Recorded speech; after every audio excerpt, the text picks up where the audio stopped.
Okay, and so in this video, we're going to look at a closer look at friction. I introduced the idea of friction earlier when we looked at kind of just overall types of forces, but now we're going to look at detail and friction and kind of what it depends on and the mathematical model for friction. So friction, as we said before, it is a force that opposes motion. That's kind of the generic term for it. And there's two categories of friction.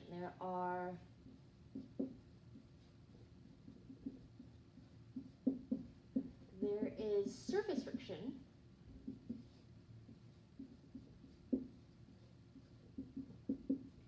and so this is going to be the friction that exists between two solid objects that are interacting with each other.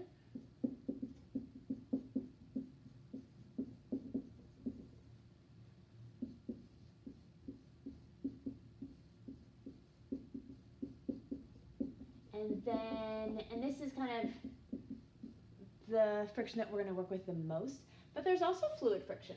And so fluid friction is when you have a solid object that is moving through a fluid.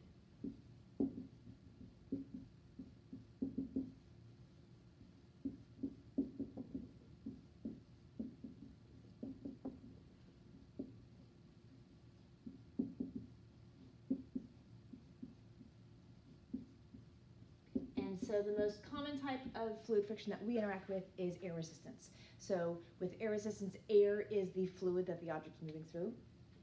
And there will be a separate lecture on kind of what fluid friction depends on.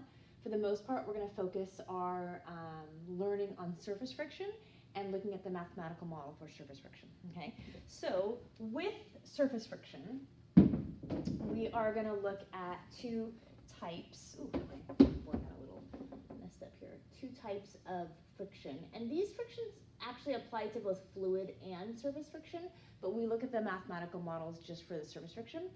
The first is static friction, and so static friction is the friction that needs to be overcome to just get an object moving.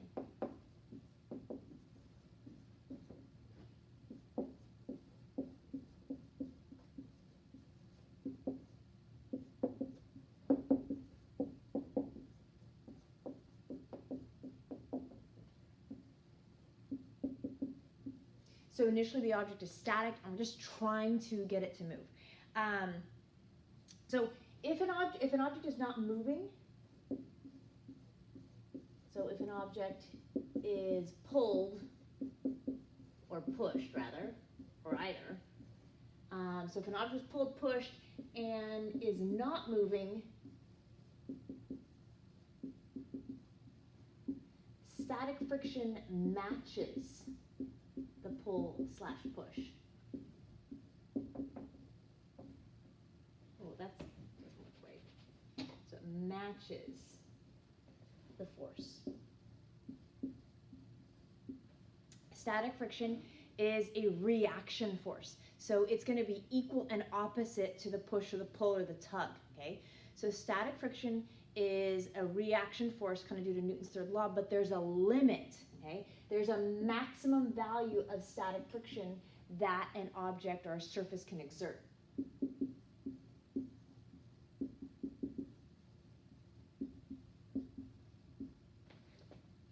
Oh, there's a maximum value of static friction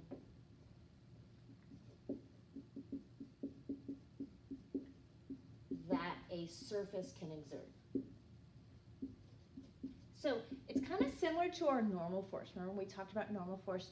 Normal force is an action-reaction force, and normal force of a surface will match the weight on the surface until it reaches a breaking point. And when it can no longer match it, then the object will accelerate through. The same thing is true for static friction. A surface will match the push or the pull for that static friction, or with the static friction, until it reaches its maximum value, until it can no longer match that.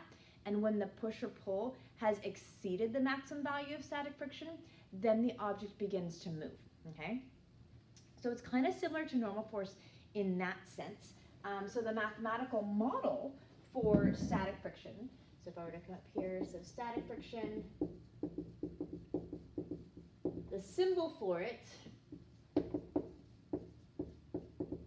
still our lowercase f, but we're going to be specific and say s, okay, so static friction. The equation for it, and this is actually the equation for the maximum value that the surface can exert. This is equal to mu, this is the Greek letter mu. It's similar to the prefix micro, but it's not quite a U, it's not quite an M, it's a mu. So mu s times the normal force. And mu s is something called the coefficient of static friction. So materials have different coefficients of friction values, and in your textbook there is a table of these mu values that you could look up. They're relatively constant for just general materials. They're small values, so like a really big mu value is something like 1.1. Huge, right? Usually you're going to have mu values of like 0.1, 0.2, 0.3, etc. And so this is going to give us the maximum static friction that our surface can exert on an object. So remember, static friction is going to match the push or pull until it reaches its maximum value. And once it reaches maximum value, then the object has overcome static friction and it's going to begin to accelerate. Okay? So that's static friction. Now let's talk about, well, what happens when the object begins to move. When we've overcome static friction, now we begin working against a quantity called kinetic friction. So kinetic friction is the friction an object experiences when it is in motion.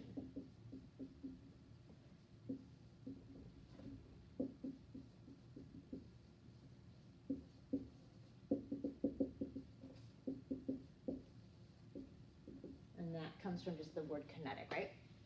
So once the object has overcome static friction, it begins moving, it accelerates, and now it is working against kinetic friction. So in terms of symbol, very similar, still going to be our lowercase f, but now we have subscript k, and the equation is very similar as well. Kinetic friction is equal to mu, now mu k, times the normal force, where mu k is the coefficient of kinetic friction.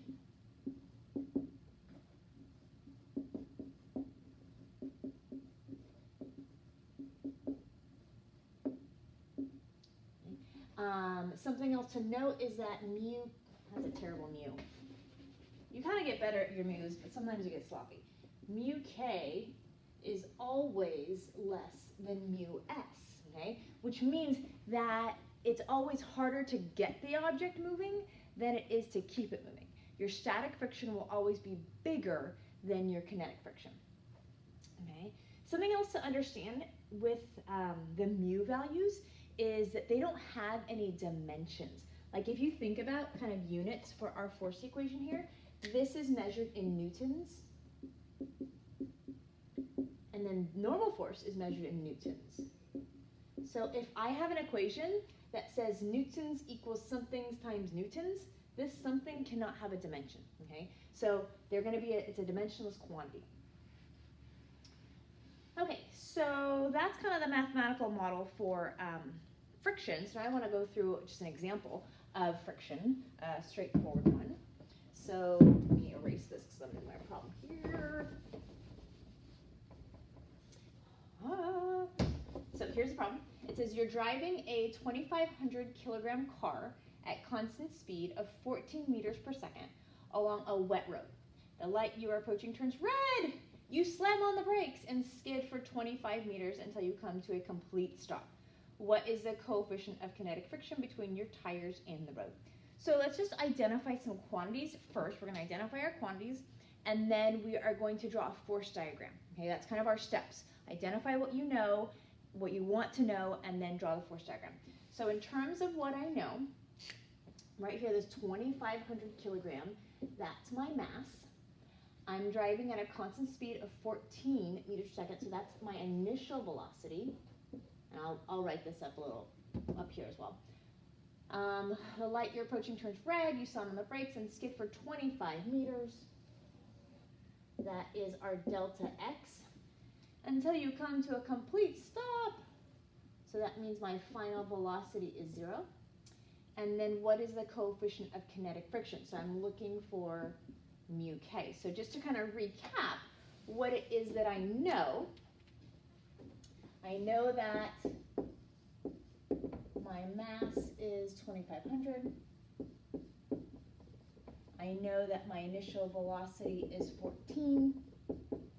I know that my delta x is 25. I know that I come to a complete stop. Bring this down here.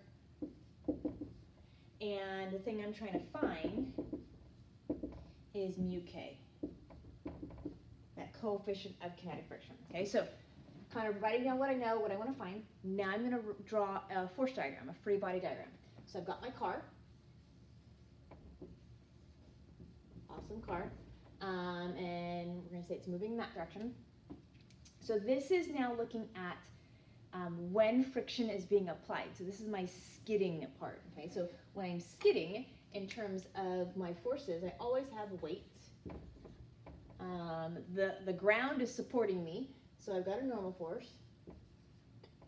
And I've got friction. If I'm moving to the right, my friction is going to the left. Okay. So if I think about forces here, horizontally, the only horizontal force I have is friction, so this is negative F, because it's backwards, is going to equal to my MAX. And then for my vertical, I've got my normal force going up minus my weight going down equal to MAY. This is 0. Hopefully I'm not moving like vertically on the road. Okay, so this kind of just leads me to the fact that my normal force is equal to my weight. Weight is just mg. Okay, so my goal is to figure out mu. The only equation that has mu in it is friction. So this is the generic equation for friction, and I can sub in kinetic, but this is my generic equation for friction. So in order to figure out mu, I need to know what that friction is, and that's going to come right up here. So I'm going to bring this down here. So this says that negative F is equal to MAX.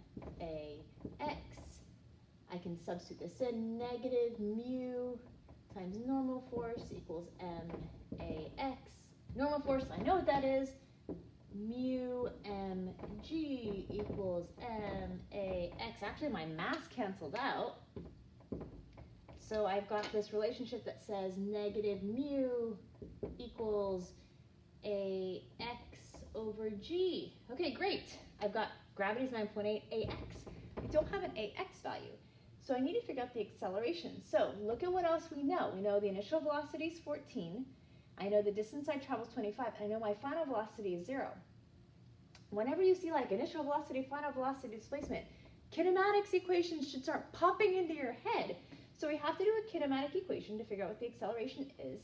And so the third equation that says that v squared equals v naught squared plus 2a delta x is going to be the one that has the quantities I know and the one I'm trying to find. So this is going to be 0 squared equals 14 squared plus 2a times 25. So if you were a good student, you would stop the video, pause, get out that handy dandy calculator of yours, and calculate what the acceleration is. So I'm going to expect you're going to do that. And when you do that, you should get that the acceleration is negative 3.9. I should draw that 3 better. Negative 3.92 meters per second squared. So that's the acceleration. Negative. Does it make sense that the acceleration is negative? Yes, we're slowing down.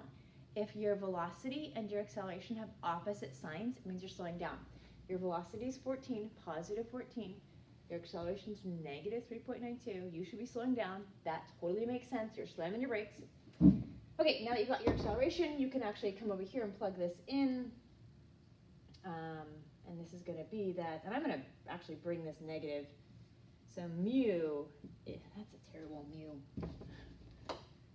Mu is is equal to, I'm just going to bring this negative over to the side, so negative 3.92 divided by G. G is just 9.8. Mu equals 0.4. Okay? And that's a reasonable value for mu between tires and a wet road. You hope it to be higher, but it is what it is. Okay, so that is a good example of using the mathematical model of friction in a force problem.